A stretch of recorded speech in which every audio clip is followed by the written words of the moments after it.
Bismillahirrahmanirrahim. Assalamualaikum warahmatullahi wabarakatuh. Alhamdulillahi rabbil alamin, wa bihi nasta'in, wassalatu wassalamu ala nabiyyil amin, nabiyyina Muhammad wa ala alihi wa sahbihi ajma'in. Rabbi shrah li sadri wa yassir li amri wahlul 'uqdatam min lisani yafqahu qawli wala haula wala quwwata illa billah, amma ba'd. Baik, insya-Allah, alhamdulillah, pada malam yang penuh rahmat dan barakah ini, dengan izin dan kehendak Allah Azza wa Jalla, kita dapat bertemu. Dan pada malam ini, alhamdulillah, insya-Allah, mungkin inisiatif daripada surau Luqman Al-Hakim, kita dapat bertemu. Dan insya-Allah saya akan membaca tafsir daripada surah Yusuf, insya-Allah, ataupun kita akan buka surah Yusuf dan kita akan melihat satu persatu daripada ayat surah Yusuf ini. Mudah-mudahan ia memberikan kita manfaat dan rahmat. Apatah lagi, surah ini merupakan salah satu daripada surah yang amat menarik dalam Al-Quran, iaitu dia merupakan salah satu daripada surah yang berbentuk penceritaan. Baik, dan satu perkara yang lebih menarik daripada perbahasan surah Yusuf ini adalah apabila ianya disifatkan sendiri oleh Allah Azza wa Jalla sebagai ahsanal qasas, iaitu kisah yang terbaik. Apakah maksud kisah yang terbaik? Kisah perjalanan seorang hamba yang merupakan seorang Nabi Yusuf alaihi salam, yang telah melalui satu kisah dan perjalanan yang amat menarik, dan akhirnya surah ini ataupun kisah ini dirakamkan oleh Allah Ta'ala dalam satu surah yang hampir keseluruhan daripada surah ini menceritakan hanya berkenaan dengan satu kisah sahaja, iaitu kisah Nabi Allah Yusuf alaihi salam. Baik, sebelum kita memulakan perbahasan daripada surah Yusuf ini, suka untuk saya berkongsi beberapa perkara yang menarik mengenai surah Yusuf. Yang pertama, ia merupakan surah Makkiyah, iaitu surah yang turun sebelum daripada penghijrahan Nabi SAW ke kota Madinah. Pertama. Yang kedua, satu pendapat menyatakan bahawa surah ini turun sebelum peristiwa Al-Isra' wal Mi'raj. Seperti mana yang kita tahu dalam riwayat yang sahih dalam Sahih Muslim daripada Anas bin Malik bahawa Nabi SAW dipertemukan dengan beberapa orang Nabi terdahulu, dan salah seorangnya adalah Yusuf alaihi salam, iaitu di salah satu langit ketika mana Nabi diangkat untuk bertemu dengan Allah Azza wa Jalla. Dan satu pendapat menyatakan bahawa pertemuan Nabi Allah Yusuf alaihi salam, pertemuan Rasulullah dengan Nabi Yusuf ini berlaku, ataupun peristiwa Mi'raj itu berlaku setelah daripada turunnya surah Yusuf. Bermakna hadirin sekalian boleh membayangkan Nabi SAW telah mengenali Nabi Allah Yusuf melalui penceritaan surah Yusuf itu sendiri yang Allah turunkan. Lalu setelah Nabi melihat bagaimana perjalanan Nabi Allah Yusuf, bagaimana kesabarannya, maka di akhirnya Nabi SAW dipertemukan sendiri dengan Nabi Allah Yusuf AS. Ini dia. Dan ada beberapa perkara menarik lain, antaranya surah Yusuf ini merupakan surah pertama yang turun dalam bentuk penceritaan. Okey, surah pertama yang turun dalam bentuk kisah. Ianya bermula apabila sekumpulan sahabat mula bertanya kepada Nabi SAW.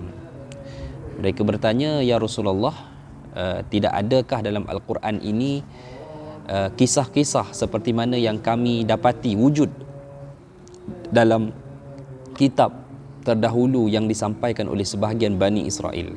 Okey, sebagaimana kita tahu, Bani Israel ini mereka punyai maklumat kisah-kisah yang hebat daripada Al-Quran itu. Maka dengan demikian sahabat bertanya kepada Nabi.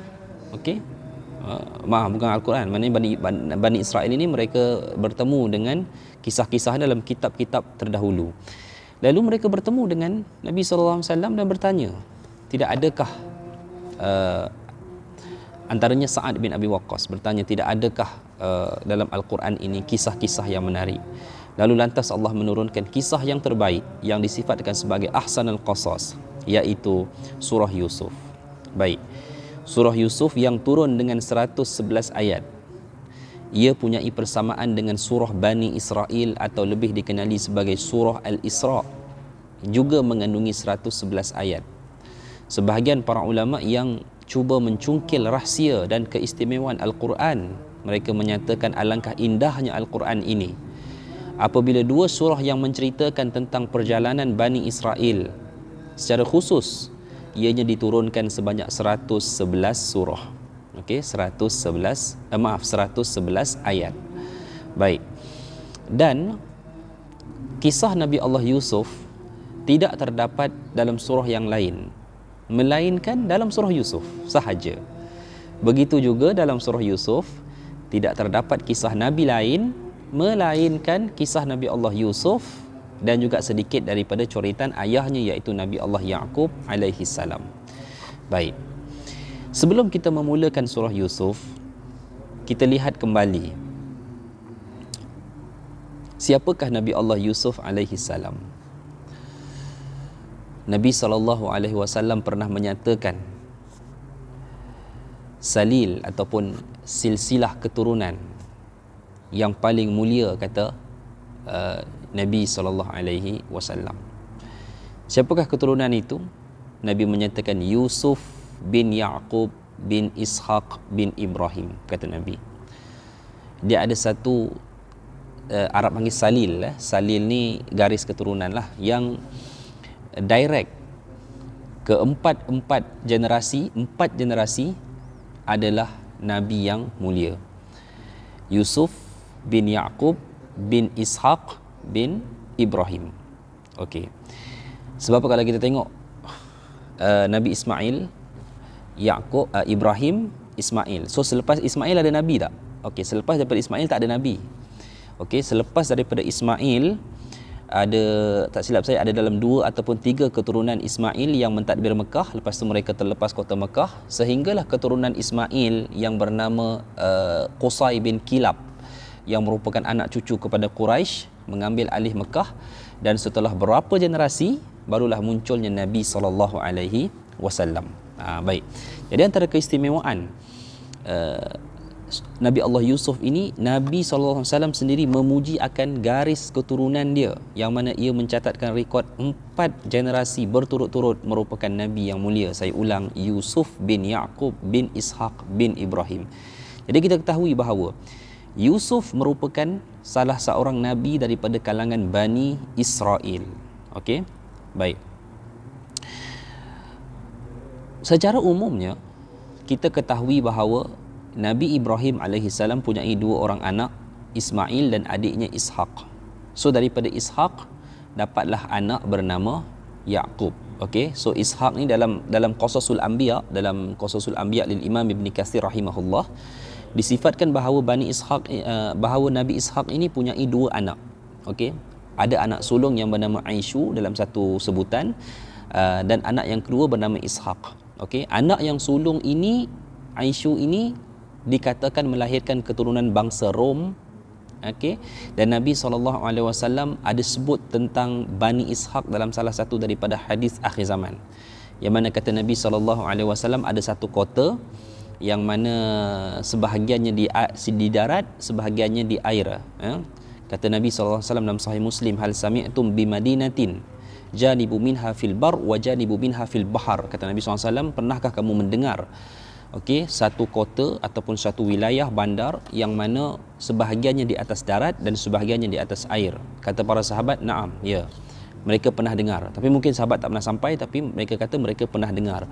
Kata Nabi SAW, kota itu akan dibuka oleh 70,000 min Bani Ishaq. Kata Nabi SAW, kota itu akan dibuka oleh 70,000 maksudnya kota ini akan dibuka sebagai kota kaum muslimin oleh 70,000 Bani Ishaq, kata Nabi SAW. So itu ada kelebihan dia. Siapa Bani Ishaq?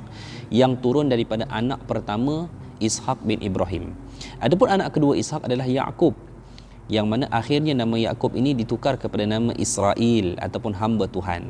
So kita tahulah bahawa keturunan Bani Israel, kisah Nabi Musa dan selainnya itu adalah daripada mereka-mereka yang turun daripada 12 orang anak Nabi Yaqub alaihi salam. Satu riwayat menyatakan Nabi Yaqub ni ada 4 orang isterinya.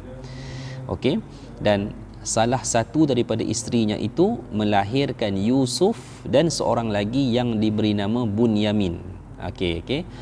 Soal nama ni, bila kita berbincang tentang surah Yusuf ni, kita mungkin ada sedikit konflik dalam menamakan nama-nama tertentu dalam surah Yusuf. Tetapi saya mengambil pendekatan itu adalah sekadar nama. Dia tidak ada hubung kaitnya dengan soal akidah dan selainnya. Ada yang kritik, Quran hadis tak pernah menyebut nama Bunyamin. Quran hadis juga tidak pernah menyebut nama Zulaikha. Ya, benar. Akan tetapi, adakah merupakan satu kesalahan jika kita menyebutkan nama adik Yusuf itu Bunyamin? Nama perempuan yang berminat kepada Nabi Yusuf itu Zulaikha. Dia hanyalah sekadar nama. Bahkan nama-nama itu ada jalan riwayatnya walaupun ia sampai kepada periwayatan kisah Bani Israel. Tapi bagi saya, itu adalah sekadar nama untuk memudahkan penceritaan. Jadi dalam satu riwayat menyebutkan Nabi Yusuf ni ada adik kandungnya yang bernama Bunyamin. Watak itu wujud dalam surah Yusuf, cuma namanya tidak dimention adakah Nabi Bunyamin atau selainnya. Baik. Dan Nabi Yusuf ada 10 orang adik-beradik lain yang dikatakan daripada 3 ibu yang lain. Baik, hadirin mati Allah sekalian, ini adalah latar belakang sedikit daripada kisah Nabi Allah Yusuf alaihi salam sebelum kita memulakan kisah yang penuh daripada perbahasan tafsir surah Yusuf ini, kerana dia terlalu banyak perkara yang amat menarik, hadirin mati Allah sekalian, dalam surah ini. Dan certain perkara dalam surah ini bagi saya mungkin ia tidak terungkai hakikat dia sehingga ke hari ini. Kerana kadang-kadang kita pada hari ini bila kita baca kisah-kisah Nabi terdahulu, kadang-kadang kita ada satu sikap underrated. Kita tengok mereka ini seperti mana zaman kuno dahulu. Saya tidak bersetuju. Bagi saya, bahkan mungkin pada zaman dahulu juga, mereka ada situasi ataupun kedudukan ataupun zaman yang mungkin hebat macam kita. Sebab itulah munculnya teori-teori, orang perbahaskan adanya teori global reset, teknologi reset. Dan mungkin contohnya seperti mana zaman Nabi Allah Sulaiman alaihi salam. Allah sendiri menyebutkan di zaman itu adanya wajifanin kal jawabin, adanya piring-piring sebesar kolam, yang mana kalau hari ini kita lihat piring sebesar kolam itu satellite. Jadi tidak mustahil kalau perkara-perkara itu wujud di zaman Nabi Allah Sulaiman alaihi salam. Baik, yang penting apabila kita membaca kisah para nabi terdahulu, jangan kita ada sikap underrated. Maknanya kita melihat mereka ini zaman dahulu, mereka tertinggal daripada kita daripada segi kehidupan. Tidak, sebenarnya mungkin mereka ada satu kelebihan-kelebihan yang mana kita tak terfikir pun mereka punya kelebihan seperti itu. Kalau tuan-tuan rungkai tentang piramid sahaja, saya berada di Mesir dahulu.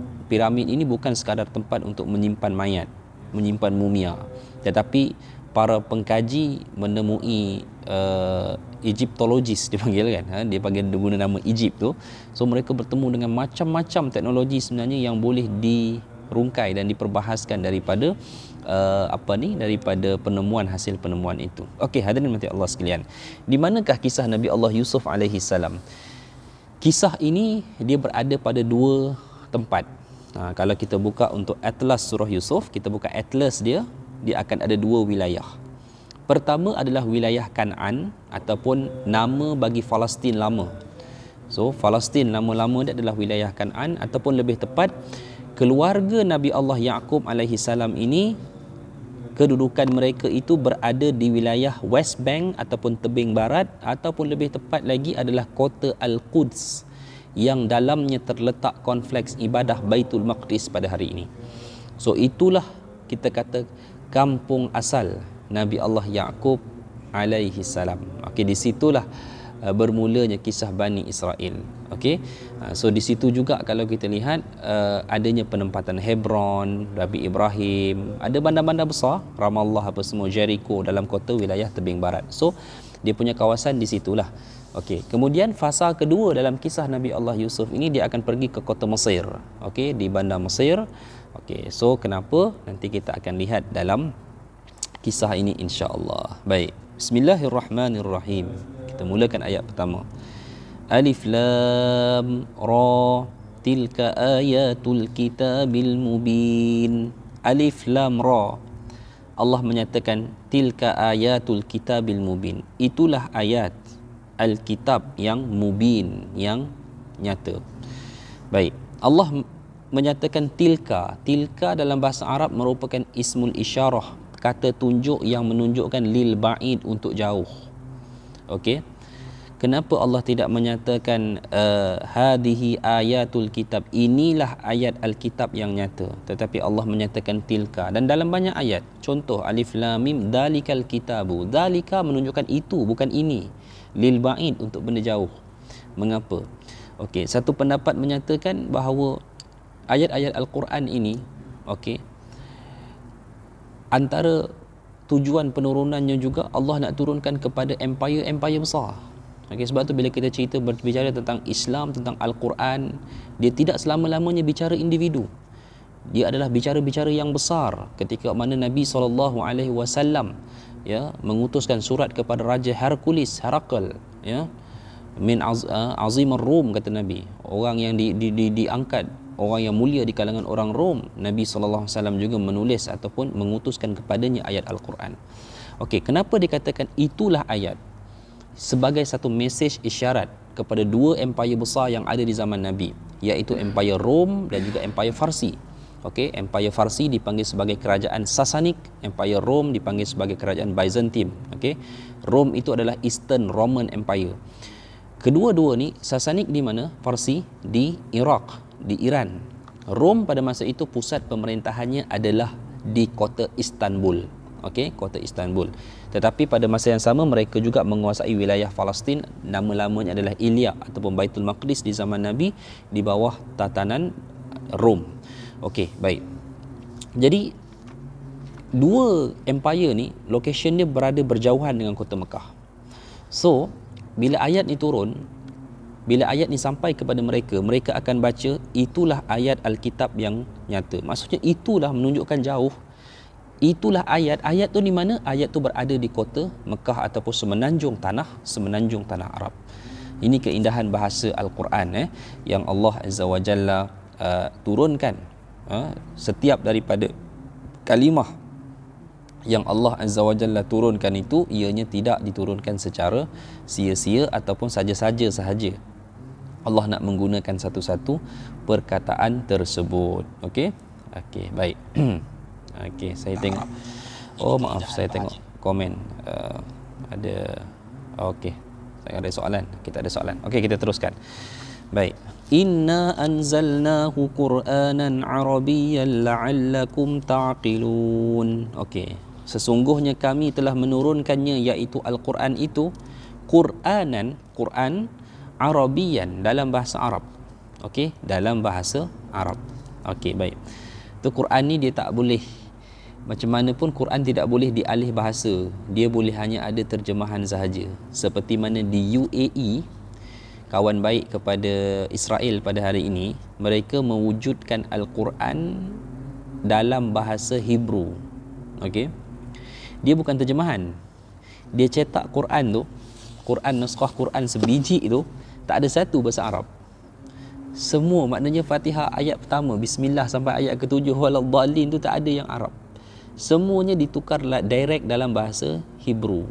Okey, ini tak boleh. Quran macam mana pun dia Arabian, dia akan turun dalam bahasa Arab, asalnya berbahasa Arab, kerana tilawatuhu merupakan satu pembacaan Al-Quran itu merupakan satu ta'abudiyah.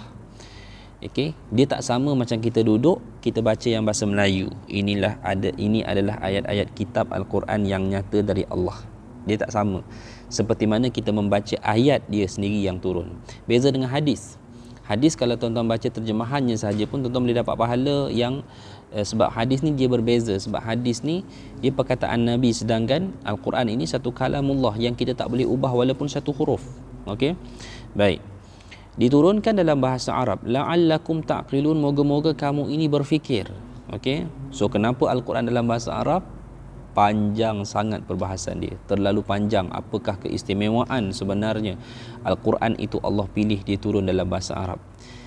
Kalau kita nak cerita secara santai, first kerana Nabi itu orang Arab lah, mestilah kitabnya juga turun dalam bahasa Arab. Okey. Ada juga hikmah lain sebab selain itu. Arab ini bahasanya ringkas. Okey, Arab ini bahasanya ringkas. Kalau dalam bahasa Melayu kita nak cakap saya telah memukul dia, dalam bahasa Arab hanya kita tulis darabtuhu. Tuan-tuan bayangkan, darabtuhu hanya 5 huruf sahaja dalam bahasa Arab. Kalau kita cakap dalam bahasa Melayu, saya telah memukul dia, bukan 5 huruf. Dia punya kalimah, word dia saja ada 4. Saya telah memukul dia. Tapi dalam bahasa Arab cukup satu word, darabtuhu, 4 huruf. Ini ringkas Al-Quran. So kalau Quran yang 30 juzuk ni turun dalam bahasa Melayu, mungkin dia ada 60 juzuk. 30 juzuk pun kita tak boleh nak hafal. Kan? 60 juzuk lagilah macam mana. Okey, baik. Nahnu naqussu 'alaika ahsanal qasasi bima awhayna ilaika hadzal qur'ana wa in kunta min qablihi laminal ghafilin. Kata Allah Azza wa Jalla, kami telah mengisahkan ke atasmu wahai Muhammad ahsanal qasas, sebaik-baik kisah. Okey, bima auhayna, dengan apa yang kami wahyukan ilaika kepada kamu, hadal Quran, dengan Quran ini. Wa in kunta min qablihi laminal ghafilin, yang mana kamu sebelumnya dalam keadaan ghafilin, lalai. Okey, di sini ada maksud. Apakah maksud ghafilin, lalai di sini? Pertama, Nabi SAW merupakan manusia biasa juga. Manusia biasa. Okey. Banyak perkara yang mana Nabi lalui ini sama seperti mana manusia biasa. Yang membezakan Nabi apabila Nabi menerima wahyu daripada Allah Azza wa Jalla. Okey. Apakah maksud ghafil, lalai di sini? Okey. Yang dimaksudkan di sini adalah kita kena lihat situasi turunnya surah Yusuf alaihi salam. Okey, surah Yusuf ini turun dalam satu riwayat, dalam satu pendapat menyatakan ia turun tatkala Nabi SAW berada dalam suasana ujian maksimum di kota Mekah, ataupun kita sebut sebagai tahun Amun Hazin, tahun kesedihan. Apa yang berlaku dalam tahun-tahun itu? Kematian Khadijah, kematian Abu Talib, pengusiran Bani Hashim dari kota Mekah, Nabi dibuang oleh penduduk Taif, Nabi diusir oleh penduduk Taif, ya, sehingga Nabi pernah berjalan tanpa arah tuju. Ya, jadi itu adalah ujian-ujian yang berat yang Nabi timpa, yang berada pada kadar maksimum sebelum Nabi diberi arahan untuk meninggalkan kota Mekah dan pergi ke kota Madinah. Jadi dalam keadaan demikian, Nabi sebagai manusia biasa, sikap Nabi, hati Nabi itu kadang-kadang down juga. Okey, macam kita hadapi PKP dan sebagainya, down, ramai yang down tapi tak zahirkan, sebahagiannya menzahirkan dan sebagainya. Baik, jadi dalam keadaan demikian, dalam keadaan tekanan begitu, tertekan begitu, Allah gembirakan Nabi, Allah hiburkan Nabi, Allah sparkkan balik semangat Nabi SAW dengan diturunkan satu kisah seorang Nabi, yang mana bila Nabi SAW baca kisah Nabi Allah Yusuf, Nabi lantas mengagumi kehebatan Yusuf alaihi salam. Okey, baik. Sebab ada Nabi yang dalam Quran ada satu surah nama Yunus. Okey, surah Yunus. Semua tahu kisah Nabi Yunus ini. Okey. Disebut sebagai kisah Dhannun, Dhunnun, Nabi Dhunnun, ikan kan. Wa dhannuni idh dhahaba mughadiban fa dhanna an lan naqdir alayhi fanada fi dhulumati an la ilaha illa anta subhanaka inni kuntu minadh dhalimin. Surah Al-Anbiya. Nabi Allah Yunus alaihi salam ada satu kisah yang tak berapa cantik. Apa dia? Nabi Yunus ni dia pernah meninggalkan kaum dia dalam keadaan marah apabila kaumnya tidak mahu mendengar apa yang disampaikan. So Nabi Allah Yunus tinggalkan kaum dia daripada Iraq, tinggalkan kaum tu dan ia doakan kehancuran kaum tersebut. Lalu terjadilah peristiwa Nabi Nuh alaihi salam ditelan oleh ikan sebagai kemarahan daripada Allah Azza wa Jalla. So ketika mana Nabi Yunus ditelan ikan itulah Nabi Yunus bertasbih tu la ilaha illa anta subhanaka inni kuntu minadh zalimin itu. Okey. So bila mana Nabi Allah Yunus berdoa dengan bertasbih demikian, maka Allah lepaskan ia daripada fastajabna lahu fanajjainahu minal gham. Kami mustajabkan pengampunan doanya dan kami selamatkan ia daripada laut itu, daripada ikan. Wa kadzalika nunjil mu'minin, kata Allah, dan demikianlah kami menyelamatkan orang-orang mukmin. Baik. Di zaman Nabi sallallahu alaihi wasallam ada sekelompok para sahabat ini, mereka sebut tentang Nabi Allah Yunus dan mereka compare dengan Nabi sallallahu alaihi wasallam. Mereka boleh compare macam tu. So bila mereka buat comparison itu, Nabi SAW tegur para sahabat. Nabi kata, la tufaddiluni ala Yunus bin Matta, kata Nabi. Janganlah kalian melebihkan aku berbanding dengan Yunus bin Matta, maksudnya Yunus alaihi salam. Nabi tegur, jangan duk buat banding-banding begitulah. Walaupun Nabi Yunus ni ada kisah yang mungkin Allah pernah marah disebabkan ia meninggalkan kaum dia, tapi jangan kamu compare, jangan kamu bandingkan antara aku dan dia, kata Nabi SAW. Walaupun Allah sendiri sebut dalam Al-Quran dalam surah Ali Imran, tilkar rusulu faddalna ba'duhum ala ba'd. Memang Allah menyatakan sebab itulah rasul-rasul yang kami lebihkan sebahagian mereka di atas sebahagian yang lain memang. Tetapi Nabi larang para sahabat untuk membanding-bandingkan baginda dengan nabi-nabi yang lain dengan menyebutkan kelebihan baginda dan menyebutkan kekurangan-kekurangan yang ada pada sebahagian nabi yang lain. Okey, tetapi Nabi Allah Yusuf alaihi salam hampir kita tidak temui di manakah kecacatan dalam kisah kehidupan beliau. Okey, baik, insya-Allah. Apakah kisahnya? Insya-Allah kita pergi. Kisahnya bermula daripada ayat yang keempat. إذ قال يوسف لأبيه يا أبت إني رأيت 11 كوكبا والشمس والقمر رأيتهم لي ساجدين. Ingatlah ketika mana Nabi Allah Yusuf berkata kepada bapanya, wahai bapa kesayanganku, sesungguhnya aku melihat 11 kaukab. Kaukab ni diterjemah dalam tafsir sebagai bintang. Hari ini kaukabun adalah planet. Jadi wallahu alam, ada 11 planet tak yang kita temui? Okey. Planet-planet ni bukan benda mitos bukan benda khayalan, dia memang ada. Saturn, Jupiter, bahkan dalam Bible, dalam Old Testament and New Testament, mereka memang ada petunjuk-petunjuk langit yang dikatakan fenomena-fenomena bintang, tapi bukan semuanya berkaitan dengan bintang. Macam contoh tahun hadapan 2022 ada satu ramalan NASA yang menyebutkan bahawa akan berlakunya pelanggaran 2 bintang besar. Okey, yang akan menghasilkan satu letupan, dan 2 bintang ini bila dia meletup dia akan menghasilkan satu bintang yang baru. Okey, satu bintang yang baru. Dan kalau di sisi kitab terdahulu mereka menyatakan ini tanda kepada akan munculnya pemimpin baru dalam yang menguasai dunia ni. Tak tahulah. Tapi benar kalau kita tengok bagaimana Raja Hercules, Azimar Rom, Raja Rom pada masa itu, kan dia tahu bahawa telah munculnya Nabi akhir zaman. Okey, dan diarahkan utusan dia supaya kamu tolong pergi cari siapakah Nabi utusan akhir zaman itu. dan akhirnya utusannya bertemu dengan Nabi SAW Muhammad di Hijaz, di Madinah. Macam mana Hercules tahu? Kerana dia melihat bintang, dia melihat tanda di langit yang disebut dalam kitab mereka tentang kemunculan tanda akhir zaman itu sudah berlaku. Okey, apakah fenomena-fenomena itu? Okey, dia ada banyak fenomena. Okey, tidak semuanya berkaitan dengan bintang. Sebahagiannya adalah fenomena planet, seperti mana conjunction antara Saturn and Jupiter. Contohnya iaitu apabila Jupiter, Mushtari dan juga Saturn dia berada pada satu garis. Okey, macam ni kan, dia orbit ni kan dia macam ni. Okey, dia berada pada satu garis lurus, bumi, Jupiter and Saturn. So daripada bumi kita akan nampak Jupiter dengan Saturn tu sebelah-sebelah. Dia betul-betul bertemu sebelah-sebelah.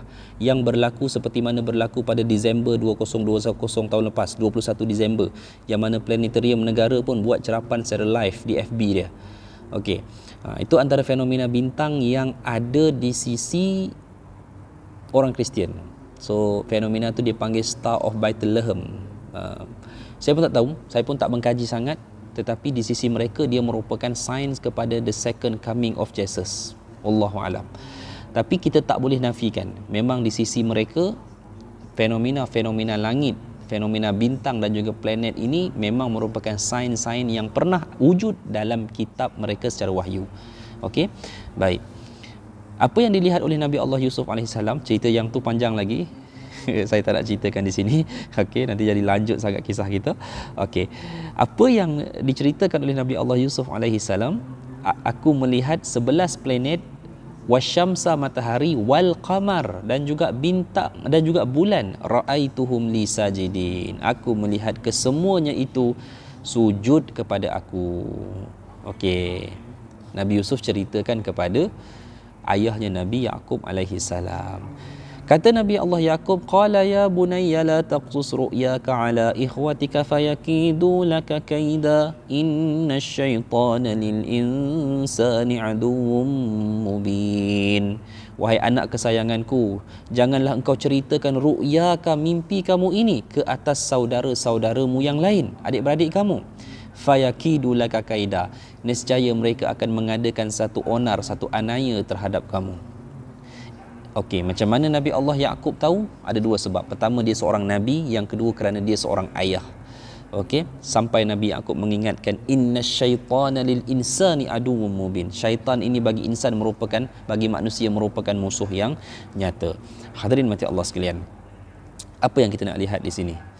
Ada satu pedoman untuk kita berkaitan dengan mimpi. First, hadirin sekalian, jika kita mimpi yang baik, okey, bila kita mimpi dengan mimpi yang baik, yang kita yakin ia bukan permainan tidur, salah satu mimpi itu mimpi yang baik dan benar adalah kita tidur mengikut sunnah Nabi SAW. Kita boleh cerita tak mimpi itu? Jawapan dia, kita boleh ceritakan, tetapi kepada orang yang kita yakini kesalihan dia, orang yang kita percaya. Jangan kita cerita kepada orang-orang yang tak tentu hala. Kerana kemungkinan dia akan mendatangkan kedengkian. Kita bersaing dengan kawan office kita untuk naik pangkat, tak tahu siapa yang dapat naik pangkat, tak tahu siapa yang dapat naik daripada AGM jadi GM. Tiba-tiba malam tu kita mimpi satu mimpi yang baik, kita pergi cerita kat kawan kita, malam tadi aku mimpi bintang jatuh berguguran di atas kerusiku yang berada di atas singgasana dan aku lihat engkau ada kat bawah. Contoh, dia cerita macam tu kat kawan dia. Kawan dia pun menyirap rasa.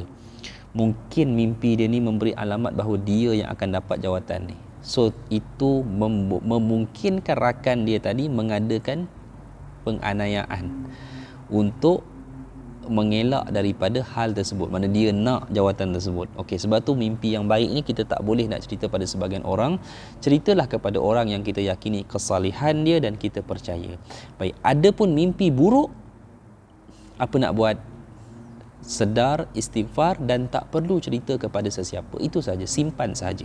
So dia tak akan berlaku. Bahkan kata sebagian para ulama, bila mana mimpi yang buruk ini kita ceritakan, kita kisahkan kepada orang lain, ya, maka keburukan yang termaksud dalam mimpi itu kemungkinan besarnya akan berlaku. Sebab tu kalau mimpi buruk janganlah cerita-cerita. Sebab tu kalau kita duduk-duduk dengan kawan kita, tiba-tiba dia pergi cerita mimpi buruk dia, nampaklah dia ni tak berapa mengaji sangat.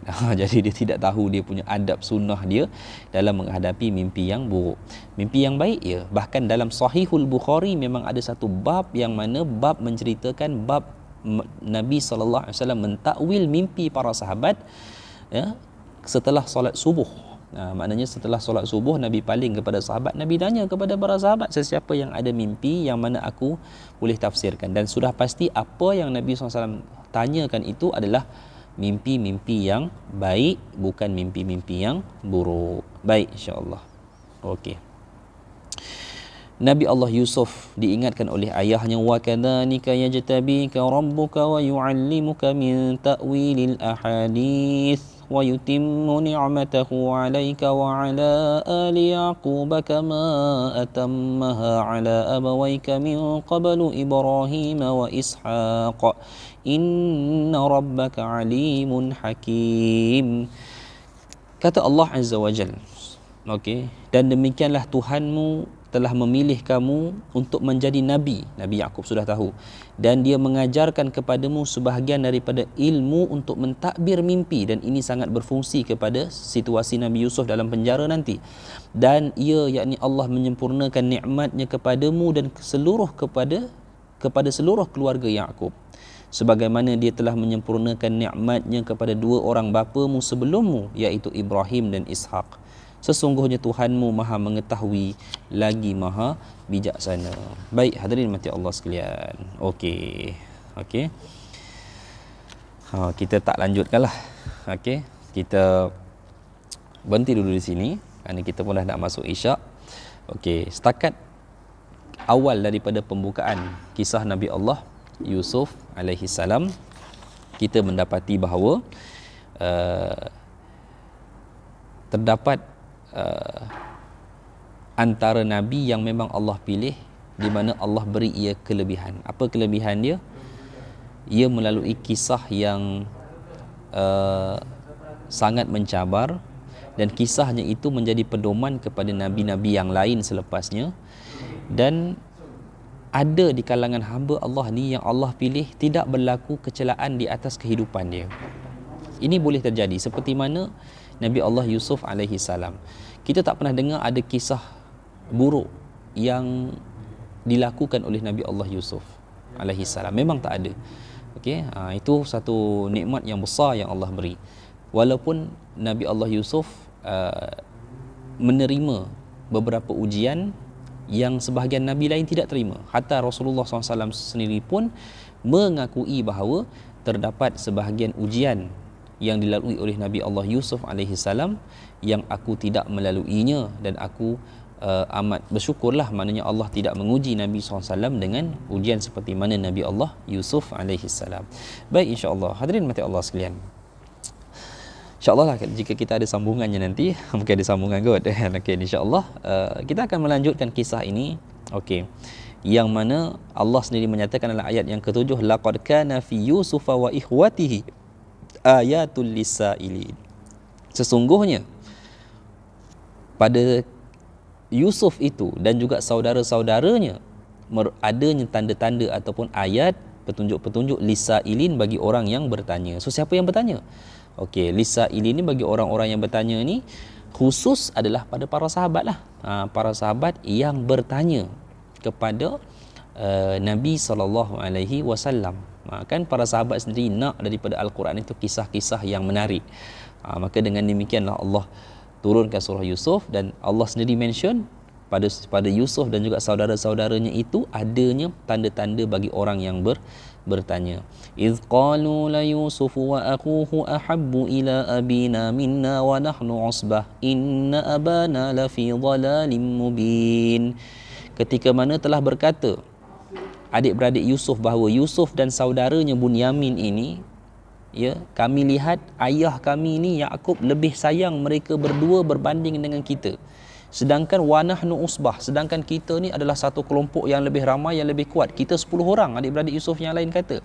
Tapi kenapa Yaqub ayah kita ni lebih memberikan perhatian kepada 2 orang adik kita, Yusuf dan Yaqub? Okey. Segi logik sebagai manusia, Yusuf dan Yaqub lahir daripada siapa dia? Lahir daripada daripada isteri yang paling muda. Okey, common lah benda tu kalau daripada segi kita manusia biasa ni. Okey. Tetapi daripada segi kisah Nabi Allah Yusuf alaihi salam ni, kita tahu bahawa Nabi Yaqub memang ada petunjuk wahyu daripada Allah tentang apakah yang akan berlaku kepada Nabi Allah Yusuf dan juga adiknya Bunyamin. Sebab tu Nabi Allah Yaqub lebih memberikan tumpuan kepada Nabi Allah Yusuf alaihi salam, dan itu yang dirasai oleh adik-beradiknya yang lain, sehingga mereka menyatakan inna abana lafi dhalalim mubin, sesungguhnya bapa kami berada dalam kesesatan yang nyata. Uqtulu yusufa aw itrahuhu ardan yakhlu lakum wajhu abikum wa takunu min ba'dihi qauman salihin. Sampai iblis syaitan menghasut adik-beradik Nabi Yusuf ini sehingga mereka memberi cadangan, kita bunuhlah Nabi Allah Yusuf ini, ataupun kita letak, kita campak dia kepada satu tempat yang akan menyebabkan hilanglah tumpuan ayah kita kepada Yusuf. Sampai macam tu nak buat adik-beradik sendiri. Hadirin mati Allah sekalian, kenapa adik-beradik ini ada hikmah yang besar yang akan kita bincangkan pada pertemuan akan datang. Bahkan adik-beradik Nabi Yusuf kata watakunu min ba'dihi qauman salihin, dan selepas tu, lepas kita buat semua ni, kita taubatlah, kita jadilah orang-orang yang soleh. Begitu. Sampai macam tu ideanya. Okey. Baik. Jadi insya-Allah hadirin mati Allah sekalian. Okey, dengan demikian kita berhenti dulu, dan insya-Allah kita akan sambung kisah ini, bagaimanakah urusan penganiayaan adik-beradik Nabi Allah Yusuf kepada Nabi Yusuf alaihi salam. Insya-Allah kita akan perbahaskan dalam pertemuan yang akan datang insya-Allah. Wallahu alam. Sambil-sambil kita terus mencungkil hikmah-hikmah, bukan sekadar cerita, tetapi hikmah yang Allah Ta'ala sampaikan dalam setiap ayat dan cerita tersebut. Jadi insya-Allah saya mohon maaf atas segala kekurangan. Mudah-mudahan Allah merahmati usaha kita.